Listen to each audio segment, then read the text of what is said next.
السلام علیکم ورحمۃ اللہ وبرکاتہ۔ السلام ورحمۃ اللہ وبرکاتہ۔ لک الحمد یا اللہ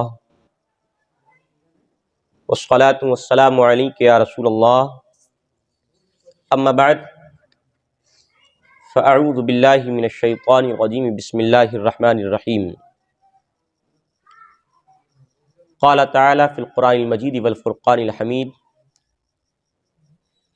وقرن فی بیوتکن ولا تبرج الجاہلیۃ الاولی۔ صدق اللہ العظیم وبلغنا رسولہ النبی الامین الکریم ونحن علی ذلک لمن الشاہدین والشاکرین والحمد للہ رب العالمین۔ حضرات، ساتھ مل کر کے پڑھیے، الصلاۃ والسلام علیک یا رسول اللہ، الصلاۃ والسلام علیک یا رسول اللہ، الصلاۃ والسلام علیک یا حبیب اللہ، الصلاۃ والسلام علیک یا حبیب اللہ، الصلاۃ والسلام علیک یا نبی اللہ، الصلاۃ والسلام علیک یا نبی اللہ، وعلی آلک واصحابک یا شفیعنا یوم الجزاء صلی اللہ علیہ وسلم۔ حضرات، یقیناً ہم بڑے خوش نصیب ہیں کہ ہم الصلاۃ والسلام علیہ کا ورد کرتے رہتے ہیں، اور یہ وظیفہ وہ وظیفہ ہے، یعنی درود شریف کا وظیفہ وہ وظیفہ ہے کہ جو ہم غلامان مصطفیٰ صلی اللہ علیہ وسلم کرتے ہی ہیں۔ غلامان مصطفیٰ کے ساتھ اس عمل میں اللہ رب العزت نے اپنے فرشتوں کو بھی شریک فرمایا، اور فرمایا کہ بے شک مومن درود، بے شک اپنے محبوب پر درود فرشتے بھی بھیجتے ہیں، اور خود خدائے رب العزت بھی اپنے محبوب پر درود بھیجتا ہے۔ تو اے مومنو، تم بھی مصطفیٰ پر درود بھیجا کرو۔ تو درود شریف اپنی زبان پہ الصلاۃ والسلام علیہ کا اٹھتے بیٹھتے چلتے پھرتے آتے جاتے کیسے بھی ہو، آپ درود شریف ضرور پڑھتے رہا کریں۔ اور درود شریف کی خاصیت تو کیا ہے؟ الحمدللہ ثم الحمدللہ کہ مصطفیٰ جان رحمت صلی اللہ علیہ وسلم ایک بار ایک شہد کی مکھی سے پوچھتے ہیں اور فرماتے ہیں کہ اے شہد کی مکھی، تیرے اندر یہ مٹھاس کہاں سے آئی؟ تیرے شہد میں اتنی مٹھاس کس چیز کی بدولت پیدا ہو گئی؟ تو شہد کی مکھی عرض کرتی ہے، یا رسول اللہ علیہ السلام، یہ شہد کی مٹھاس صرف پھولوں کے رس سے نہیں، مصطفیٰ جان رحمت، پھولوں کا رس کڑوا ہوتا ہے آقا، پھول کا رس پھیکا ہوتا ہے آقا۔ اس شہد میں جو مٹھاس آئی یہ کسی اور چیز کی برکت سے نہیں آئی۔ مصطفیٰ، آپ پر ہم جب گھر سے نکلتے ہیں، اپنے چھتوں سے نکلتے ہیں اور پھولوں کا رس چوسنے جاتے ہیں، تو اس راہ میں بھی آپ پر درود پڑھتے ہیں، اور جب واپس آتے ہیں ان پھولوں کے رس کو اپنے چھتوں میں اگلتے ہیں تو بھی آپ پر درود پڑھتے رہتے ہیں۔ مصطفیٰ، یہ آپ پر درود پڑھنے کی برکت ہے کہ اللہ نے شہد میں مٹھاس پیدا فرما دی ہے۔ تو مصطفیٰ جان رحمت صلی اللہ علیہ وسلم کے دیوانوں، آقا علیہ السلام پر درود پڑھتے رہا کرو، اور یہ سنیوں کا شعار ہے۔ اور مولا علی کہتے ہیں کہ مصطفیٰ جان رحمت صلی اللہ علیہ وسلم کے پاس ساتھ ہم مکہ شریف کی ایک وادی میں گزر رہے تھے، آواز آئی الصلاۃ والسلام علیک یا رسول اللہ۔ میں نے دائیں بائیں دیکھا، کوئی نظر نہیں آیا۔ مولا علی کہنے لگے پھر تھوڑا آگے بڑھیں، تو پھر آواز آئی الصلاۃ والسلام علیک یا رسول اللہ۔ میں نے پھر دائیں بائیں دیکھا، کوئی نظر نہیں آیا۔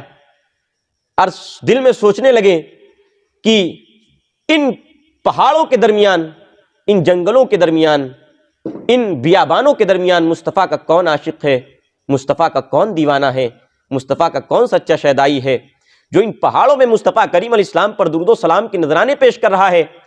آقا کریم علیہ السلام مولا علی کو قریب کرتے ہیں اور فرماتے ہیں، اے علی، پھلاں پہاڑ کی چوٹی پر وہ پتھر نظر آ رہا ہے نا، اے علی دیکھ لے وہ پتھر بھی مجھ پر درود پاک پڑھتا رہتا ہے، وہ پتھر مجھ پر درود پاک پڑھتا ہے، پتھر بھی مصطفیٰ پر درود پڑھے اور الصلاۃ والسلام علیک یا رسول اللہ، یا رسول اللہ کہے، کیا کہے پتھر؟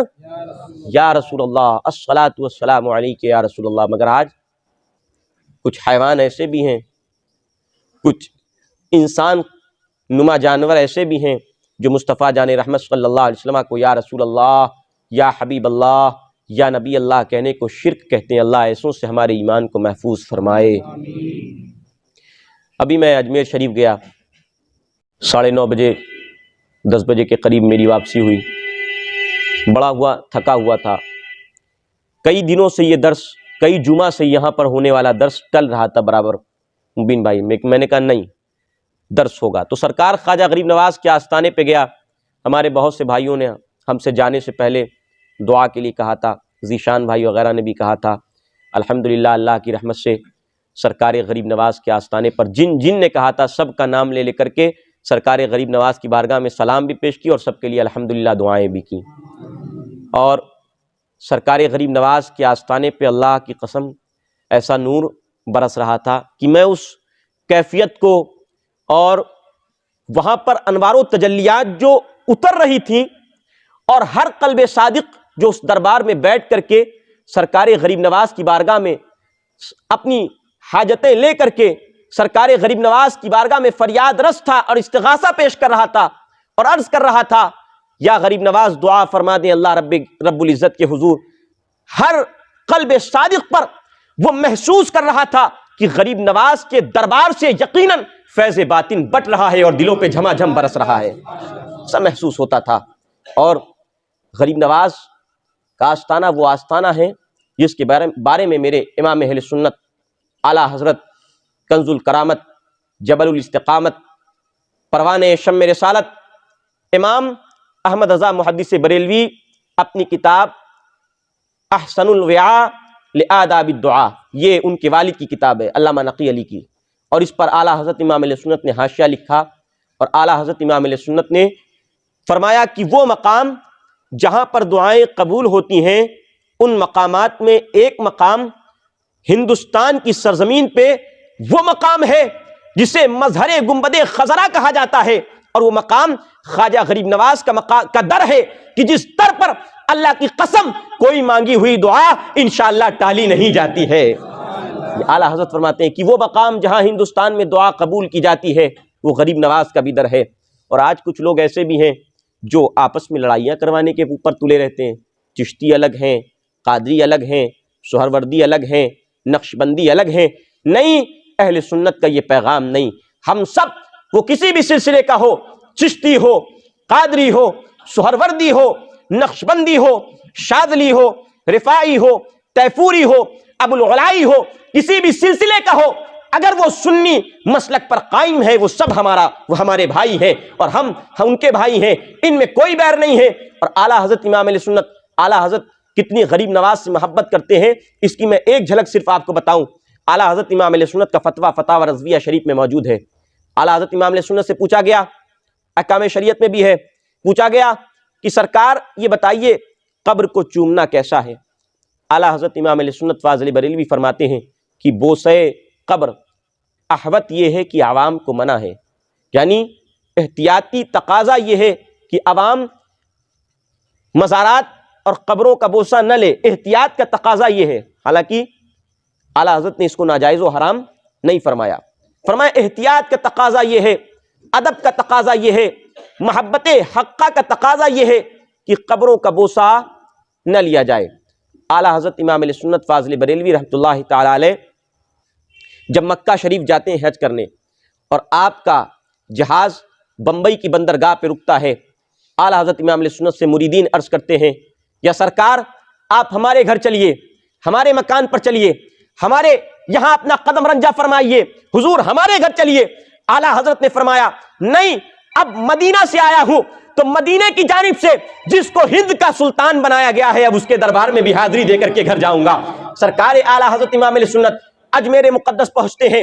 اجمیر مقدس کی حاضری کا منظر وہ تھا کہ سید احمد علی صاحب قبلہ کے والد بیان فرماتے ہیں کہ ایسی حاضری ہم نے کبھی نہ دیکھی، اتنی باادب حاضری اعلیٰ حضرت غریب نواز کی بارگاہ میں دے رہے ہیں، سر جھکائے ہیں، آنکھوں سے آنسو جاری ہے، اور جب غریب نواز کی بارگاہ میں حاضری دے لیتے ہیں اور اعلیٰ حضرت پلٹنے کی کوشش کرتے ہیں، واپس ہونے کی کوشش کرتے ہیں، تو اعلیٰ حضرت کئی مزاروں پہ گئے، کئی اولیاء کے بزرگوں کے دربار میں گئے، لیکن زندگی میں کوئی ایسا واقعہ ثابت نہیں ہے جس میں اعلیٰ حضرت نے کسی مزار کو چوما ہو۔ لیکن جب غریب نواز کے در سے واپس پلٹتے ہیں، غریب نواز کے در سے واپس ہوتے ہیں، تو دل میں محبتیں انگڑائی لے پڑتی ہیں، دل میں محبتوں کو جوش آ جاتا ہے۔ اعلیٰ حضرت غریب نواز کی چادر پکڑتے ہیں، اور زندگی میں اگر کسی کی مزار کو چومتے ہیں اعلیٰ حضرت، تو غریب نواز کی مزار کو اپنی آنکھوں سے لگاتے ہیں، ان کو چوم لیتے ہیں۔ اعلیٰ حضرت اتنی محبت غریب نواز سے فرماتے ہیں، اور آج لوگ چشتی، قادری، نقشبندی، سہروردی کا جھگڑا کرواتے ہیں۔ نہیں، مسلمان سب مسلمان، سنی مسلمان آپس میں بھائی بھائی ہیں، اور بزرگوں کا فیضان تو ایسا برستا ہے، جھما جھم برستا ہے، اللہ اکبر۔ میں آپ کو ذرا بتاتا چلوں، اعلیٰ حضرت امام علیہ سنت فاضلی والی بات چلی سرکار غریب نواز کی، اور یہ جتنی باتیں میں بتاتا ہوں، مزار کو چومنا ہے، حدیث سے ثابت ہے، قبروں پہ چادر چڑھانا، ایک چادر چڑھانا، یہ بھی حدیث سے ثابت ہے۔ آقا کریم علیہ الصلوۃ والتسلیم کے روضے مبارک پر سرخ کلر کی چادر کپڑا پڑا ہوا تھا، بولو سبحان اللہ۔ تو سنیوں کے مسئلے ثابت ہیں حدیث سے کہ نہیں ثابت ہیں؟ بھائی بولیے نا۔ ہاں، تو ان کے بہکاوے میں مت آنا، وہ کہیں یہ ثابت نہیں ہے، مزار پہ جانا ثابت نہیں، چومنا ثابت نہیں، ایک چادر چڑھانا ثابت نہیں، اور بزرگوں سے استغاثہ، ان کا وسیلہ لے کر کے دعائیں مانگنا، اور انہیں مظہر قدرت جان کر کے ان سے وسیلہ مانگنا، اس کو بھی بہت سے لوگ شرک کہتے ہیں۔ تو یہ بھی حدیث سے ثابت ہے۔ کسی اور موقع پر میں انشاءاللہ اس کی تفصیل بیان کروں گا۔ میں غریب نواز کے بارے میں عرض کرتا چلوں، اعلیٰ حضرت امام علیہ سنت بڑھاپے کا عالم تھا، اور آپ کے آنکھوں میں ذرا سی تکلیف ہو گئی تھی۔ کیا ہو گئی تھی؟ پڑھتے بہت تھے، اور اتنا پڑھتے تھے کہ رات کو رات، دن کو دن، کچھ نہیں سمجھتے تھے اعلیٰ حضرت۔ عصر کے بعد تھوڑا سا وقت ملتا تھا امام اہل سنت اعلیٰ حضرت فاضلی بریلوی کو کہ لوگ جو فتویٰ لکھ کر کے آئے ہیں، طالب علم ان کے فتوے سن لیں کہ کس نے کیا لکھا ہے۔ تو اعلیٰ حضرت عصر کی نماز کے بعد تھوڑا سا وقت پاتے تھے، اور تھوڑے سے وقت میں امام اہل سنت ایک ساتھ 10-15 بچے کھڑے ہو جاتے ہیں، اور ہر ایک سے کہتے ہیں تم بھی اپنا فتویٰ سناؤ، تم بھی اپنا فتویٰ سناؤ، تم بھی اپنا فتویٰ سناؤ۔ 10 فتوے ایک ساتھ لوگ سنانا شروع کر دیتے ہیں، 15 فتوے اپنے اپنے لکھے ہوئے لوگ ایک ساتھ سنانا شروع کر دیتے ہیں۔ اب ذرا میں کہنا چاہتا ہوں، ایک ٹیچر اور سامنے 10 اسٹوڈنٹ اگر سنانے لگ جائیں، تو کیا ایک ٹیچر 10 اسٹوڈنٹ پر ایک ساتھ توجہ دے پائے گا؟ ہر ایک کی بات سن پائے گا؟ نہیں سن پائے گا، ذہن کنورٹ نہیں ہو پائے گا ہر ایک کی جانب۔ تو اعلیٰ حضرت کی کرامت کہیے کہ اعلیٰ حضرت تھوڑے سے وقت میں 10 شاگرد کھڑے ہیں، اور ہر ایک اپنا اپنا فتویٰ سنا رہا ہے، اور اعلیٰ حضرت سب کو سن بھی رہے ہیں، اور جہاں جس کے فتوے میں غلطی ہو رہی ہے اعلیٰ حضرت جواب بھی دے رہے ہیں، اس کو یہاں پر درست کر لو، یہاں یہ حدیث بڑھا لو۔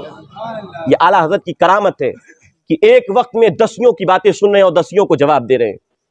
تو ایک بار سرکار نظام الدین اولیاء دہلی شریف جانا ہوا، سرکار نظام الدین اولیاء کی بارگاہ میں۔ حضرت نظام الدین اولیاء کی بارگاہ میں پہنچے، دیکھا قوالی ہو رہی ہے، بہت دھوم دھڑکا ہے۔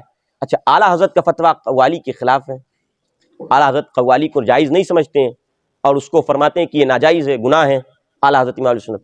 تو اب وہاں پہنچے نظام الدین اولیاء کے صحن میں، تو دیکھا قوالی ہو رہی ہے۔ اعلیٰ حضرت نظام الدین اولیاء کے دربار پر کھڑے ہوتے ہیں، اور دروازے پر کھڑے ہو کر کے عرض کرتے ہیں، کہتے ہیں یا نظام الدین، ہم آئے تھے آپ کے دربار میں کہ سکون سے حاضری دیں گے، مگر یہاں پر تو اتنا شور شرابہ کر رکھا ہے ان قوالوں نے، آپ کے دربار میں کس طرح سے ہم سکون سے حاضری دے پائیں گے؟ اعلیٰ حضرت نے نظام الدین اولیاء کی بارگاہ میں اتنی فریاد کی کہ فوراً جیسا ہی ایک قدم درگاہ کے اندر رکھا، اندر کے کمرے میں رکھا، دیکھا وہ قوالی کی آوازیں جو آ رہی تھیں ساری بند ہو گئیں۔ امام اہل سنت پیچھے مڑ کے دیکھتے ہیں، کہتے ہیں کیا واقعی قوالی بند ہو گئی؟ ایک قدم پھر کمرے سے باہر نکالتے ہیں، اور قدم باہر نکال کر کے کمرے سے پھر امام اہل سنت دیکھتے ہیں کہ صحن میں قوالی ہو رہی ہے، پھر قدم اندر رکھتے ہیں، دیکھتے ہیں قوالی کی آواز اندر نہیں آ رہی ہے۔ اعلیٰ حضرت سمجھ جاتے ہیں کہ میں نے نظام الدین اولیاء سے فریاد کی تھی کہ ہم سکون سے حاضری دینا چاہتے ہیں، تو یہ نظام الدین اولیاء کی کرامت ہے کہ آپ کے روضے کے باہر تو قوالی کی آواز آ رہی ہے، مگر احمد رضا کے لیے روضے کے اندر آواز آنا بند ہو گئی ہے۔ اب اندر اعلیٰ حضرت امام علیہ سنت اندر جاتے ہیں حضرت سرکار نظام الدین اولیاء کے دربار میں، اور سرکار نظام الدین اولیاء کے دربار میں بیٹھ کر کے پھر فاتحہ پڑھنا شروع کرتے ہیں، بڑی رقت انگیز فاتحہ، اور بڑی عاجزی انکساری ادب کے ساتھ فاتحہ پڑھنا شروع کرتے ہیں۔ آنکھیں لگتی ہیں، پڑھتے پڑھتے پڑھتے پڑھتے پڑھتے پڑھتے ہلکی سی غنودگی آئی۔ آپ غور سے سن رہے ہیں نا، بات سمجھ میں آئے گی۔ پڑھتے پڑھتے غنودگی آئی، اور ہلکی سی غنودگی جب طاری ہونے لگی، اعلیٰ حضرت کی آنکھ بند ہو گئی، سر نیچے جھکا لیا، اور خواب میں دیکھا کہ 3 قبریں نظر آ رہی ہیں۔ ایک قبر سرکار خواجہ غریب نواز کی ہے سب سے آگے، پھر اس کے بعد سرکار نظام الدین اولیاء رحمۃ اللہ تعالی علیہ کی مزار ہے، اور پھر اس کے بعد ایک سائٹ سرکار میرے پیر و مرشد شاہ آل رسول ماہریروی کی قبر مبارک نظر آ رہی ہے۔ 3 قبریں نظر آ رہی ہیں۔ اعلیٰ حضرت کہتے ہیں میں نے تینوں قبروں کو دیکھا، پہچان لیا۔ اعلیٰ حضرت فرماتے ہیں میں آگے بڑھا، جب میں آگے بڑھا تو میں نے کیا دیکھا؟ غریب نواز کی قبر شق ہوتی ہے، غریب نواز کی قبر پھٹتی ہے، اور شق ہونے کے بعد سرکار غریب نواز کا چہرہ نظر آتا ہے۔ اعلیٰ حضرت فرماتے ہیں ان کی آنکھ کیسی تھی، ان کا ماتھا ایسا تھا، ان کا چہرہ ایسا تھا، ان کی بینیاں مبارک ایسی تھی، ان کے گوشے مبارک ایسے تھے، ان کے چہرے کا خوبصورت کلر ایسا تھا۔ ایک ایک نقشہ امام اہل سنت بیان کرتے جاتے ہیں، پورا نقشہ کھینچ دیا امام اہل سنت نے کہ غریب نواز کی شکل و صورت اتنی حسین نظر آ رہی تھی۔ اب فرماتے ہیں جب میرے آنکھوں میں تکلیف تھی، میری آنکھوں میں بڑی پریشانی تھی، میں نے سوچ لیا غریب نواز کی جب قبر کھلی ہے تو قبر کھلنے سے جو قبر کی مٹی اڑی ہے وہ مٹی ادھر ادھر گری ہے، میں نے اس مٹی کی خاک کے کچھ ذرات اٹھائے ہیں، اور میں نے موقع کو غنیمت جانا، اپنی آنکھوں میں لگا لیا۔ غریب نواز کے قبر کی برکت سے اللہ نے میری آنکھوں کو شفا عطا فرما دی، اور آنکھوں کی روشنی تیز ہو گئی۔ غریب نواز کی برکت سے، مٹی کی برکت سے، خاک شفا کی برکت سے اللہ نے میری آنکھوں کی روشنی زیادہ فرما دی۔ یہ تھی اعلیٰ حضرت کی محبت غریب نواز سے، اور اتنی محبت۔ اور اچھا یہ مٹی میں شفا ہوتی ہے؟ ہر بات پہ وہ اعتراض کر دیتے ہیں، اس پہ بھی اعتراض کر سکتے ہیں، ہم مٹی میں بھی شفا ہوتی ہے؟ ہم نے کہا میاں اہل سنت کے لیے، اہل عقیدت کے لیے، اہل محبت کے لیے ہوتی ہے، اور مصطفیٰ کریم علیہ السلام نے اس کا حدیث میں ثبوت دے دیا۔ سن رہے ہیں؟ مصطفیٰ کریم علیہ السلام نے اس کا حدیث میں ثبوت دے دیا۔ مصطفیٰ نے فرمایا، شیخ عبدالحق محدث دہلوی نے اس حدیث کو اپنی کتاب جذب القلوب میں نقل فرمایا، غبار المدینۃ شفاء لکل داء، مدینے کی مٹی ہر مرض سے شفا ہوتی ہے۔ تو علامہ حسن فرماتے ہیں نہ ہو آرام جس بیمار کو سارے زمانے سے، اٹھا لائے وہ تھوڑی خاک ان کے آستانے سے، اٹھا لائے تھوڑی خاک مصطفیٰ کے آستانے سے۔ تو ہاں مٹی میں بھی شفا ہوتی ہے۔ اور غریب نواز، سرکار غریب نواز کی ایسی ہندوستان میں تھوڑا موڑا احسان نہیں ہے، کیا پتا ہمارے آبا و اجداد، ہمارے باپ داداؤں میں آگے پشتے جا کر کے غریب نواز کے ہاتھوں پہ کوئی بیعت ہوا ہو، کوئی اسلام قبول کیا ہو سکتا ہے غریب نواز نہیں تو غریب نواز کے در کے خادم اور غریب نواز کے خلیفہ، غریب نواز کے مریدوں کے ہاتھوں پہ اسلام قبول کیا ہو۔ ہندوستان میں جو اس قدر اسلام کی بہار نظر آ رہی ہے، یہ غریب نواز کا صدقہ ہے، اور یہ غریب نواز کی عطا ہے، یہ غریب نواز کی نوازش ہے کہ ایک دو مسلمان غریب نواز نے نہیں فرمائے۔ اللہ کی قسم جس بستی سے گزر جاتے تھے، آدھی آدھی بستی، پوری بستی غریب نواز کے ہاتھوں پہ اسلام قبول کر لیتی تھی۔ اور ایک دو نہیں، ہندوستان میں 90 لاکھ مسلمان بنائے ہیں، 90 لاکھ کافروں کو غریب نواز نے کلمہ پڑھا کر کے دامن اسلام سے وابستہ فرمایا ہے۔ 90 لاکھ لوگوں کو کلمہ، چھوٹی موٹی تعداد نہیں ہوتی ہے، 90 لاکھ۔ ہاں سمجھ رہے ہیں؟ غریب نواز کا احسان، غریب نواز کا فیضان ہے۔ اور ایک حدیث سنا دوں، حدیث شریف یاد آ گئی مجھے، پھر اس کا پس منظر، اب عنوان کچھ اور ہے، بیان کریں گے انشاءاللہ اس پر بھی کچھ مختصر۔ تو میں مصطفیٰ کریم علیہ السلام نے فرمایا، آقا علیہ السلام نے فرمایا، ان اللہ حرم علی الارض ان تاکل اجساد الانبیاء فنبی اللہ حی یرزق، بے شک اللہ نے انبیاء کے جسموں کو زمین پر کھانا حرام فرما دیا ہے، تو اللہ کے نبی اپنی قبر میں زندہ بھی ہیں اور روزی بھی دیے جاتے ہیں۔ اور قرآن پاک میں اللہ فرماتا ہے یا ایھا الذین آمنوا لا تقولوا، کیسے ہے آیت کریمہ وہ شہداء کے بارے میں حضرت، ولا تقولوا لمن یقتل فی سبیل اللہ اموات بل احیاء ولکن لا تشعرون، کہ جو اللہ کی راہ میں مارے جائیں، قربان کیے جائیں، شہید کیے جائیں، انہیں مردہ نہ کہو، وہ زندہ ہیں لیکن ان کی زندگی کو تم سمجھ نہیں سکتے۔ اور ایک مقام پر اللہ قرآن پاک میں فرماتا ہے ولا تحسبن الذین قتلوا فی سبیل اللہ امواتا، ارے کہنے کی بات تو چھوڑو، زبان سے کہنا تو چھوڑو، درکنار اپنے دل میں، اپنی سوچ میں یہ خیال بھی نہ لانا، یہ گمان بھی نہ کرنا کہ جو اللہ کی راہ میں شہید کیے گئے ہیں وہ مر گئے ہیں، وہ مٹی میں مل گئے ہیں، وہ ختم ہو گئے ہیں، وہ فنا ہو گئے. قرآن کہتا نہیں، بلکہ وہ زندہ ہیں، اللہ کے ہاں روزی بھی دیے جاتے ہیں. ہاں تم ان کی زندگی کو سمجھ نہیں سکتے ہو. یہ قرآن پاک میں اللہ رب العزت نے ارشاد فرمایا اور حدیث پاک میں مصطفیٰ. تو اسی کا اخذ کردہ عقیدہ، سنیت کا عقیدہ، اسی کا اخذ کرتا اور اسی حدیث کا نچوڑ اور اسی آیت کا نچوڑ کیا ہے؟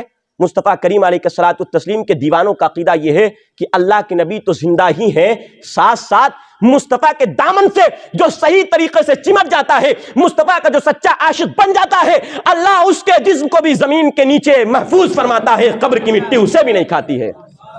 یہ سنیوں کا عقیدہ ہے. اب ذرا دیکھو غریب نواز کی بارگاہ میں. اب آؤ، میں بات چل رہی تھی غریب نواز کی بارگاہ میں. غریب نواز کی بارگاہ میں آیا ایک شخص، ایک بڑھیا آئی، روتے روتے گرتے پڑ کیجئے، غریب نواز عطا کیجئے، غریب نواز بخشش کیجئے، آپ کی بخشش ہو جائے گی تو بیڑا پار ہو جائے گا. غریب نواز آخری سہارا آپ ہیں، امیدوں کا چراغ آپ پہ جلتا ہے. اگر آپ نے اپنے در سے لوٹا دیا، غریب نواز پریشان ہو جائیں گے. یا غریب نواز میرے بیٹے کو ظلمن پھانسی دی گئی ہے، یا غریب نواز میرے بیٹے کو ظلمن پھانسی دے دی گئی ہے، بادشاہ وقت نے میرے بیٹے کو قتل کر دیا ہے، ظلمن اور زیادتیاً قتل کر دیا ہے. غریب نواز کرم کر دیجئے، غریب نواز عطا فرما دیجئے، آپ کرم فرما دیجئے. غریب نواز اپنے مریدوں کو لے کر کے اٹھتے ہیں اور اٹھنے کے بعد اس پھانسی گاہ پہ چلتے ہیں جہاں بیٹا اس بڑھیا کا پھانسی پہ لٹکا ہوا تھا. غریب نواز پہنچتے ہیں اور اپنی چھڑی سے مارتے ہیں اور فرماتے ہیں اگر تو ظلمن قتل کیا گیا تھا تو اے پھانسی شدہ شخص اللہ کے حکم سے زندہ ہو جا، اللہ کے حکم سے جی اٹھ. تو اتنا کہنا تھا، غریب نواز نے اپنا عصا مارا تھا کہ اللہ کے حکم سے وہ بندہ زندہ ہو جاتا ہے، غریب نواز کے قدموں پہ گر جاتا ہے، غریب نواز کا مرید بن جاتا ہے. میں کہنا چاہتا ہوں اے سنیوں، ارے ہاں ہمارے اولیاء، ہمارے انبیاء ایسے زندہ ہیں، ایسے زندہ ہیں کہ جو مر جایا کرتے ہیں ان کو بھی زندگیاں بخش دیا کرتے ہیں. ایسے زندہ ہیں جو مر جایا کرتے ہیں ان کو بھی زندگیاں، اور جن کے دل مردہ ہو جاتے ہیں، جن کے دل مردہ ہو جاتے ہیں ان کے دلوں میں سرسبز و شادابی پیدا فرما دیتے ہیں. ہمارے اولیاء ایسے زندہ ہیں. تو یہ غریب نواز کا در ہے، اور غریب نواز کا در ابھی حافظ صاحب سنا رہے تھے. شگفتہ ہو میرے دل کا چمن غریب نواز، کرم کی ایسی ہو مجھ پر بھرن غریب نواز. یہ کلام سرکار مفتی نانپارہ رحمۃ اللہ علیہ نے سرکار غریب نواز کی بارگاہ میں. تو آپ حضرات سے یہ اتنا بتانا، غریب نواز کی بارے میں بتانے کا مقصد کیا ہے؟ ہندوستان میں خدمت اسلام غریب نواز نے کی ہے. اور آپ کے پاس پیسہ ہوتا ہے، آ گئے 10,000، اب وہ لڑکے کی جیب میں رک نہیں رہے، کدھر خرچ کریں، کس ہوٹل چلے جائیں، کس حقے بار میں پہنچ جائیں، کس بلو ورڈ میں پہنچ جائیں جو نہانے کو موقع مل جائے، کس دکان پر جو ہے تندوری کباب کھانے کا موقع مل جائے. نہیں سنیوں پیسے بڑی محنت سے آتے ہیں. ان کے ایک ایک روپے کی قیمت جانو. اگر تم کو گھومنے کا دل کر رہا ہے، اگر تمہیں کہیں جانے کا شوق ہے تو کہیں بے مقصد سفر نہ کرو، بلا وجہ سفر نہ کرو. اگر تمہیں جانا ہے تو اپنے پیسے کی چند رقم نکال کر کے اپنے قیمتی روپیے کو اولیاء اللہ کے دربار کی زیارت کے لیے جا کر کے وہاں اپنے پیسے کو خرچ کر دیا کرو. غریب نواز کی بارگاہ میں چلے جاؤ، غازی سرکار کی بارگاہ میں چلے جاؤ، اجمیر اور کچوچا مقدسہ میں چلے جاؤ، بریلی شریف میں چلے جاؤ، خیر آباد شریف میں چلے جاؤ. ان اولیاء اللہ کے آستانوں پر جا کر کے وہاں حاضری دے دیا کرو. وہاں بزرگوں کی بارگاہ میں اپنے قلب کی اصلاح کے لیے ان سے فریاد کر دیا کرو کہ اے غریب نواز کرم کیجئے، میرا دل بگڑا ہوا ہے، حال بگڑا بنے میرا خواجہ. یہ کہہ دیا کرو کہ یا خواجہ غریب نواز دل بگڑا ہے، دل کو آپ سنواریے، آپ رہنمائی فرمائیے. مگر آج آپ سے یہ نہیں ہوتا. آپ بلو ورڈ چلے جائیں گے، آپ چڑیا گھر چلے جائیں گے، آپ پارکوں میں چلے جائیں گے، فضول خرچیاں کر کے چلے آئیں گے. نہیں، اس سے لازماً احتیاط کرو. اگر یہی پیسہ تمہیں ان بلو ورڈ میں خرچ کرنا ہے، آپ جائیے اپنی ماں کے قدموں پہ پیسہ خرچ کر دیجئے، اپنی ماں کی ذات پہ پیسہ خرچ کر دیجئے. ماں کی دعائیں جب دل سے نکلیں گی تو دنیا بھی تیری سنورے گی، آخرت بھی تیری سنور جائے گی. یہ کام کیجئے. اس لیے نہیں، اور میں عرض کرتا چلوں یہ ماحول ہندوستان کا کس قدر بگڑ چکا ہے اللہ نگاہوں سے، کہ آج ہمارے ہر ایک آئینی حق میں ہم نے ہندوستان کو چنا کیوں تھا؟ ہم نے ہندوستان کو اس لیے نہیں چنا تھا کہ یہ ہندو راشٹر ہے. ہم نے ہندوستان کو اس لیے نہیں چنا تھا کہ اس میں ترنگا کی جگہ بھگوا لہرایا جائے گا.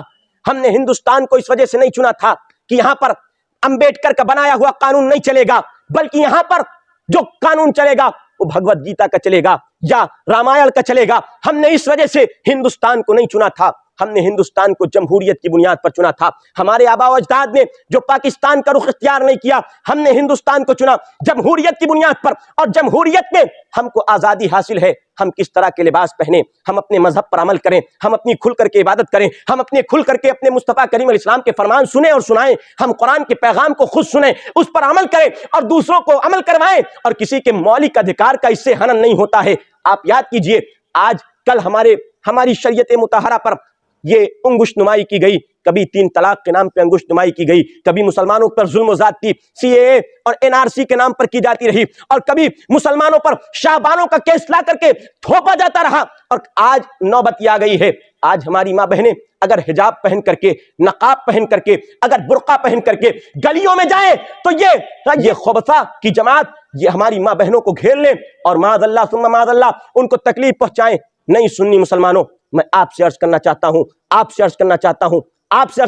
ہوں, اللہ نے قرآن پاک میں فرمایا ہے, یا ایھا الذین آمنوا قوا انفسکم واہلیکم نارا, اے لوگوں تم اپنے آپ کو جہنم کی آگ سے ڈراؤ, اپنے گھر والوں کو جہنم کی آگ سے ڈراؤ, اپنے رشتہ داروں کو جہنم کی آگ سے ڈراؤ. آج کیا ہوا ہے تمہیں؟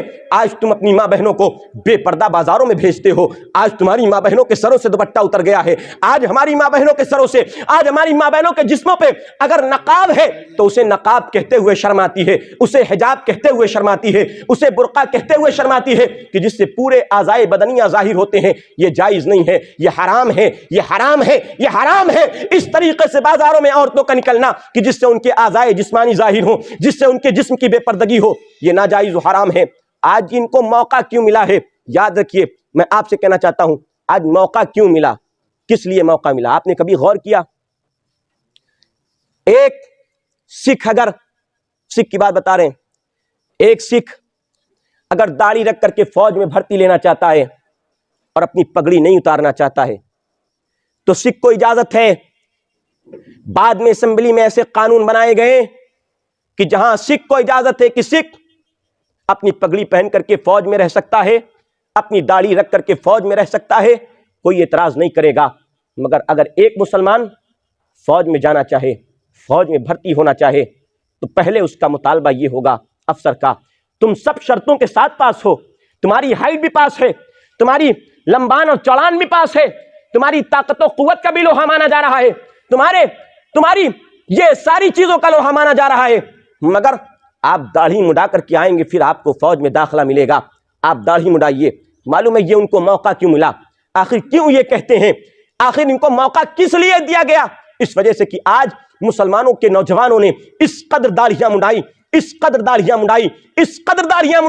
کہ داڑھیاں مڈاتے ایک کافر قوم نے دیکھا کہ مسلمانوں کے ہاں داڑھی رکھنا کمپلسری نہیں, ضروری نہیں ہے. جب ضروری نہیں, کمپلسری نہیں ہے, اور سکھوں کے ہاں ضروری ہے, کمپلسری ہے, تو مسلمان فوج میں داڑھی رکھ کر کے کیسے شرکت کرے گا؟ نہیں, جب اس کے ہاں کمپلسری نہیں ہے اس کی داڑھی منڈوا دو, اور سکھوں کے ہاں کمپلسری ہے اس کو داڑھی رکھوا دو. تو آپ سے میں کہنا چاہتا ہوں, ذرا غور کرو, آج نقاب پہ جو آوازیں اٹھ رہی ہیں, کیوں اٹھ رہی ہیں؟ اس وجہ سے کہ ہم نے اپنی ماں بہنوں کو بازاروں میں بے پردہ گھمایا, بے پردہ نکالا, بے پردہ ان کے درشن کروائیں, ان کے سروں پہ دوپٹے نہیں ڈلوائیں, ان کو نقاب ڈھیلا پہننے کی تاکید و تلقین نہیں کی. آج اسی کا نتیجہ ہے کہ آج وہ کہہ رہے ہیں کہ اسلام میں پردہ ضروری نہیں ہے. پردہ کی پرتھا یہ قدیم پرتھا ہے, پردہ کی پرتھا یہ دقیانوسی سوچ ہے. آج پردے کو ختم کر دیا جائے. کیوں؟ اس وجہ سے کہ اس میں ہماری غلطیاں ہیں, ہم نے لازم نہیں جانا کہ پردہ ضروری ہے. حالانکہ قرآن کیا کہتا ہے؟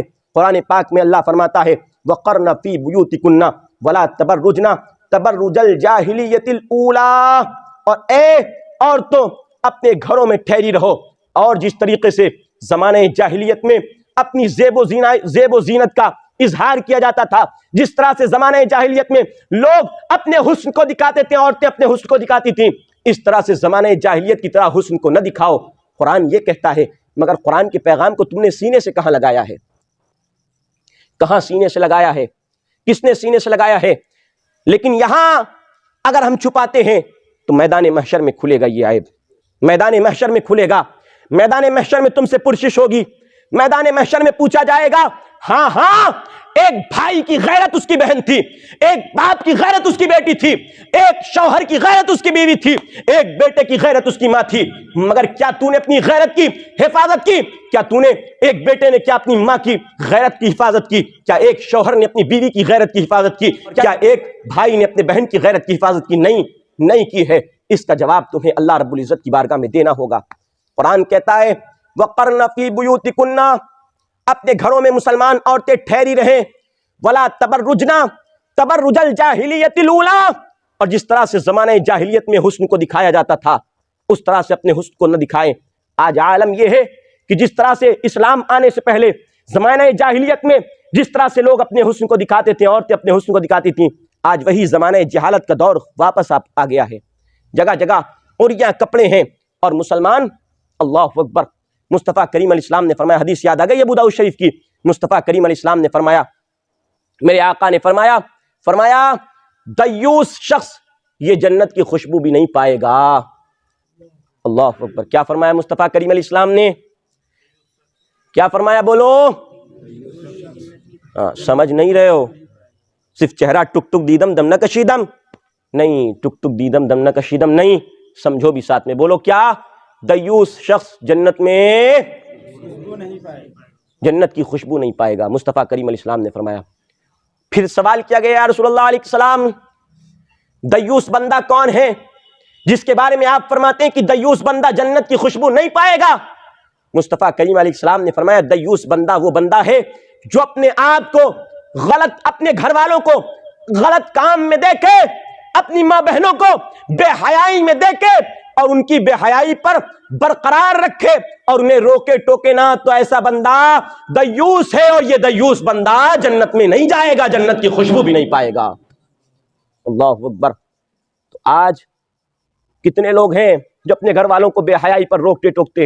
اتنا تو کہہ سکتے ہو نا کہ نقاب جو تم نے پہنا ہے یہ نقاب اسلامی نقاب نہیں ہے، یہ پردہ اسلامی پردہ نہیں ہے، یہ پردہ فیشن کا پردہ ہے جس میں اعضائے بدن ظاہر ہوتے ہیں، جس میں بدن کا ہر انگ ظاہر ہوتا ہے۔ یہ پردہ اسلامی پردہ نہیں ہے۔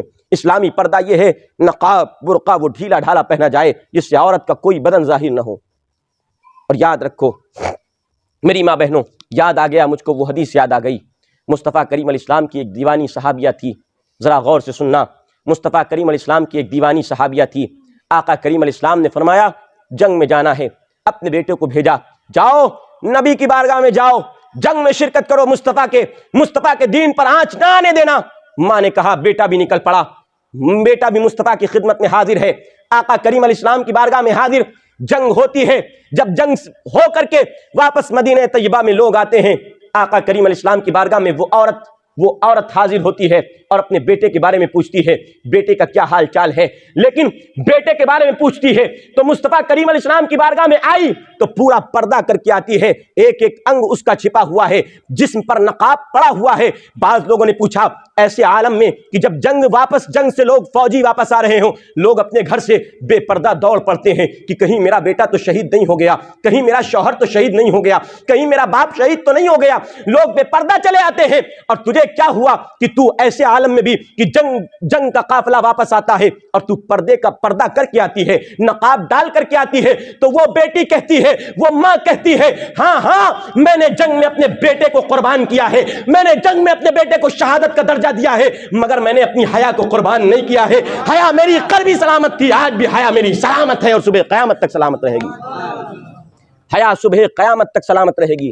یہ اس مومنہ جنگ میں بیٹے کو شہادت ملی، حیا قربان نہ کی۔ اور اللہ اکبر، ہم سب کی سیدانی، سیدہ طیبہ طاہرہ زاہدہ عابدہ رازدہ زہرا سیدتنا فاطمہ الزہرا رضی اللہ تعالیٰ عنہ کا پردہ دیکھو۔ اللہ اکبر، کہ اگر وہ کہہ دیں کہ میں اپنے بال کی سیاہی میں اپنی بال کی سیاہی کھول دوں گی، مولا کھول دوں گی، اگر وہ کہہ دیں تو آسمان سے جبریل امین ان کے پردے کی حیا کرتے ہوئے تشریف لے آئے اور محمد عربی کو یہ پیغام سنائے، مصطفیٰ جان رحمت کو یہ پیغام دے، میرے محبوب اپنی بیٹی فاطمہ سے کہہ دو اپنا پردہ نہ کھولے، اللہ نے محبوب کی امت کو بخش دیا ہے، اپنا پردہ نہ کھولے۔ یہ فاطمہ کے پردے کی اور فاطمہ کی حیا کا لاج آسمانوں پہ بھی رکھا جاتا ہے۔ اور سیدہ فاطمہ کا جب زندگی تو زندگی کے لمحے لمحے تو سیدہ فاطمہ نے پردے کی پاسداری کی ہے، لیکن جب سیدہ فاطمہ جب آخری وقت آتا ہے، انتقال سے پہلے، موت سے پہلے، سیدہ فاطمہ دنیا سے رخصت ہونے سے پہلے یہ وصیت کر جاتی ہیں، اے میرے شوہر نامدار، اے علی آپ سن لیجئے، جب میں انتقال کر جاؤں، مجھے موت کے میرے پاس جب پیام اجل آ جائے تو سن لیجئے، آپ مجھے دن میں دفن نہ کیجئے گا، میرے پردے کا لحاظ کرتے ہوئے، میری حیا کا لحاظ کرتے ہوئے، میری طہارت کا لحاظ کرتے ہوئے، میری عفت و پاک دامنی کا لحاظ کرتے ہوئے اے علی رات میں دفن کیجئے گا، تاکہ کسی غیر محرم مرد کی نگاہ میرے بدن پہ، میرے جسم پہ نہ پڑے۔ اللہ اکبر۔ میرا جنازہ جاتے ہوئے غیر محرم نہ دیکھے۔ یہ سیدہ فاطمہ کا پردہ تھا۔ ہمیں اپنی ماں بہنوں کو بنانا کیا تھا؟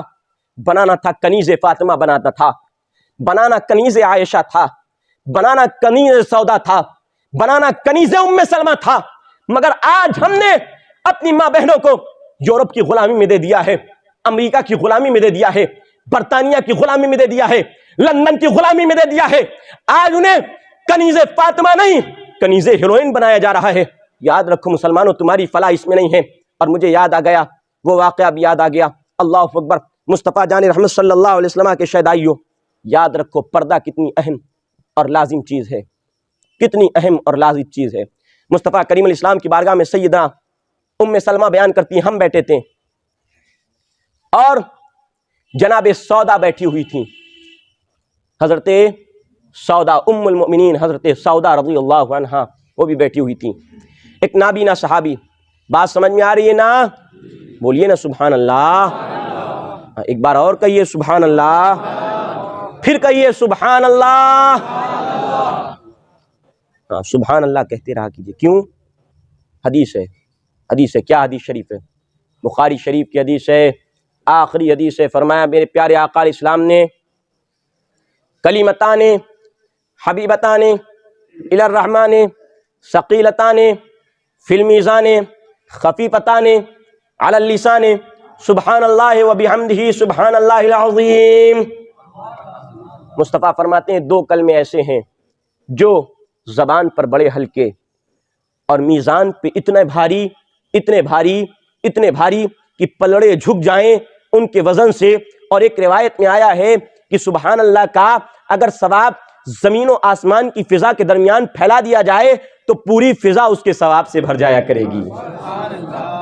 اور فرمایا وہ دو کلمے رحمان کو بڑے پیارے ہیں، خدا کو بڑے پیارے ہیں۔ پہلا کلمہ سبحان اللہ و بحمدہ اور دوسرا کلمہ سبحان اللہ العظیم ہے۔ تو اس دو کلمے کو پڑھتے رہا کریں۔ میں عرض کرتا چلوں، میں عرض کر رہا تھا کہ سیدنا ام سلمہ اور سیدنا سودا بیٹھی ہوئی تھیں۔ ایک نابینا صحابی مصطفیٰ کریم علیہ السلام کی بارگاہ میں آتے ہیں۔ کون سے صحابی؟ نابینا۔ نابینا کہتے ہیں جن کو آنکھ نہ ہو، جن کی بینائی نہ ہو۔ ان کا نام حضرت ام عبداللہ ابن مکتوم تھا، حضرت عبداللہ ابن مکتوم تھا۔ وہ صحابی حاضر ہوئے آقا علیہ السلام کی بارگاہ میں۔ یہ دونوں مصطفیٰ کریم علیہ السلام کی زوجہ مطہرہ اور ہم مومنوں کی ماں بیٹھی ہوئی تھیں۔ آقا علیہ السلام نے فرمایا پردہ کرو، پردہ کیجئے۔ تو حضرت سودا بول پڑی کہ یا رسول اللہ علیہ السلام، یا نبی اللہ علیہ السلام، یہ تو نابینا صحابی ہیں، آقا یہ تو ہم کو نہیں دیکھ پائیں گے، ان سے کاہے کو پردہ کریں؟ آقا علیہ السلام فرماتے ہیں نہیں پیاری زوجہ سن لو، وہ نابینا ہیں، تم نابینا نہیں ہو۔ جس طرح سے مرد کے لیے حکم ہے کہ اپنی نگاہوں کو جھکا کر کے چلے، غیر محرم عورتوں کو نہ دیکھے، اسی طرح سے اللہ نے قرآن میں مومنہ عورتوں کو بھی حکم فرمایا ہے کہ اپنی نگاہوں کو جھکا کر کے چلے، غیر محرم مردوں کو نہ دیکھے۔ تو مردوں کے لیے بھی پردہ ہے، عورتوں کے لیے بھی پردہ ہے، مردوں کے لیے بھی پردہ ہے اور عورتوں کے لیے بھی پردہ ہے۔ اس کا مطلب یہ نہیں کہ مرد نہ دیکھیں، اپنی نگاہ نیچی کر لیں تو عورتیں ٹک ٹک ٹک ٹک دیکھتی چلی جائیں۔ نہ، جہاں جہاں بھی فتنے کا خوف ہے فتنے کا خوف ہے، ہر جگہ جہاں بھی فتنے کا اندیشہ بھی ہے، مرد عورت کو نہیں دیکھ سکتا، غیر محرم، اور غیر محرم مرد عورت کو نہیں، اور غیر محرم عورت مرد کو نہیں دیکھ سکتا۔ قرآن پاک میں واضح پیغام ہے۔ وقت ہو چلا ہے اور مختصر وقت رہ گیا ہے درس میں، اور اس کے بعد سوال جواب کا سیکشن شروع ہوگا۔ میں قرآن پاک کا ایک پیغام سنا دوں، قرآن پاک کی چند آیتیں سنا دوں۔ اللہ رب العزت قرآن پاک میں ارشاد فرماتا ہے اعوذ باللہ من الشیطان الرجیم، بسم اللہ الرحمن الرحیم۔ یا ایھا الذین آمنوا لا تدخلوا بیوت النبی الا ان یؤذن لکم الی طعام غیر ناظرین ولکن اذا دعیتم فادخلوا فاذا طعمتم فانتشروا ولا مستأنسین لحدیث ان ذلکم کان یؤذی النبی فیستحیی منکم واللہ لا یستحیی من الحق واذا سألتموہن متاعا فاسألوہن من وراء حجاب ذلکم اطہر لقلوبکم وقلوبہن وما کان لکم ان تؤذوا رسول اللہ ولا ان تنکحوا ازواجہ من بعدہ ابدا ان ذلکم کان عند اللہ عظیما۔ اللہ رب العزت ارشاد فرماتا ہے، اے ایمان والو، نبی کریم صلی اللہ علیہ وسلم کے گھر میں بغیر اجازت داخل نہ ہوں، بغیر اجازت۔ اور یہ حکم ایسا نہیں کہ مصطفیٰ کریم علیہ السلام کو بتایا گیا کہ گھر کے بارے میں بتایا گیا تو باقی لوگوں کے گھر کے بارے میں دھڑلے سے گھس کے چلے جاؤ، نہیں۔ آقا علیہ السلام امت کی تعلیم کے لیے تشریف لائے، مصطفیٰ جان رحمت امت کی تعلیم کے لیے تشریف لائے، تو مصطفیٰ جان رحمت کے گھر میں بھی کسی امتی کو بغیر اجازت داخل ہونے کی اجازت نہیں، اور اسی طریقے سے کسی امتی کو بھی کسی دوسرے امتی کے گھر میں بغیر اجازت داخل ہونے کی اجازت نہیں، ہرگز جائز نہیں۔ تو قرآن کہتا ہے، اے ایمان والو، نبی کے گھر میں داخل نہ ہو مگر یہ کہ تم کو کھانے کے لیے بلایا جائے، دعوت کے لیے بلایا جائے، تو تم جاؤ بے دیکھے ہوئے، اور جانے کے بعد کھانا کھاؤ اور واپس چلے آؤ، بات کرنے کے لیے وہیں بیٹھ مت جاؤ۔ قرآن کہتا ہے مصطفیٰ کے گھر میں بات کرنے کے لیے وہیں بیٹھ نہ جاؤ، ان ذالکم کان یؤذی النبی، بے شک آپ کا بیٹھ جانا اس گھر میں یہ نبی پاک صلی اللہ علیہ وسلم کو تکلیف پہنچاتا ہے۔ فیستحیی منکم، تو آقا آپ سے حیا کرتے ہیں، مصطفیٰ کریم علیہ السلام کو حیا آتی ہے، لیکن اللہ حق بات بیان کرنے سے حیا نہیں فرماتا ہے۔ اور جب تم ازواج مطہرات گھر کی محرم مصطفیٰ کریم علیہ السلام کی ازواج سے کچھ مانگنا چاہو تو ان سے پردے کی آڑ میں مانگا کرو، ان کے سامنے جا کر کے نہ مانگا کرو۔ ذالکم اطہر لقلوبکم، یہ تمہارے لیے، تمہارے دل کے لیے، اور ان عورتوں کے، ان ازواج مطہرات کے دل کے لیے پاکیزگی ہے۔ وما کان لکم ان تؤذوا رسول اللہ، اور تمہیں یہ جائز نہیں کہ تم مصطفیٰ کریم علیہ السلام کو تکلیف پہنچاؤ، اور نہ یہ جائز ہے کہ تم نبی کی بیویوں سے مصطفیٰ کریم علیہ السلام کے بعد شادیاں کرو۔ بے شک یہ اللہ کے نزدیک بہت بڑا جرم ہے کہ مصطفیٰ کی ازواج سے شادی کی جائے، مصطفیٰ کی ازواج سے شادی کی جائے۔ تو پردے کا پیغام قرآن پاک نے دیا کہ بغیر اجازت گھر میں داخل، دعوت وغیرہ کے لیے، کسی کام کے لیے بلایا جائے آپ جا سکتے ہیں، لیکن غیر محرم جو عورتیں ہیں ان کے سامنے بالکلیہ بغیر پردے کی آڑ کے آ جائیے، ایسا نہیں ہے، بلکہ پردے کی آڑ بیچ میں ہو، اس پردے کی آڑ سے اپنی بات کہیے اور ان کی بات سنیے۔ جہاں فتنے کا خوف نہ ہو، اور جہاں فتنے کا خوف ہو، جہاں فتنے کا خوف ہو وہاں پردے کی آڑ، پردے مطلب آنے جانے کی اجازت ہی نہیں ہے، سامنے آنے کی ہی اجازت نہیں ہے۔ اور آقا کریم علیہ السلام نے ایک حدیث پاک میں فرمایا کہ جب عورت بن سنور کر کے اپنے گھر سے نکلتی ہے تو شیطان اس کو تکتا رہتا ہے، استشرفہ الشیطان، شیطان اس کو تکتا رہتا ہے۔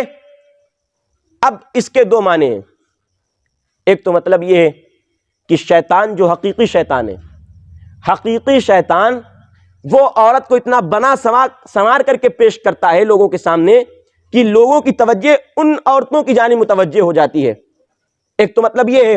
اور ایک حقیقی شیطان بھی اس عورت کو تکتا رہتا ہے، اس کے ساتھ شرارت کرتا رہتا ہے، اور ایک وہ جو حقیقی شیطان تو نہیں ہے لیکن شیطان صفت انسان ہے، وہ بھی گلیوں میں تکتے رہتے ہیں. دو معنی ہیں، ایک شیطان نہیں حقیقی لیکن شیطان صفت انسان ہے، وہ بھی تکتے رہتے ہیں عورتوں کو. تو مصطفیٰ کریم علیہ السلام نے فرمایا کہ آنکھ کا دیکھنا غیر محرم کو یہ آنکھ کا زنا ہے، اور زبان کا بولنا غیر محرم سے یہ زبان کا زنا ہے، اور دل آنکھ کے دیکھے ہوئے اور زبان کے بولے ہوئے کی تصدیق کرتا ہے یا تکذیب کرتا ہے، اور یہ دل کا زنا ہے. تو آپ کو جس طرح سے حقیقی زنا سے بچنا ہے، اسی طرح سے یہ مجازی زنا جو فرمایا گیا، آنکھ کا زنا، منہ کا زنا، ہاتھ کا زنا، دل کا زنا، ان سب سے بچنا ہے. اللہ پاک اپنے حبیب علیہ السلام کے وسیلے سے ہم سب مسلمان بھائیوں کو اپنے گھر کی عورتوں کو پردہ کرانے کی توفیق عطا فرمائے، اور ہم سب کو طہارت و پاکیزگی، تقوی، پرہیزگاری عطا فرمائے. عرض کرتا چلوں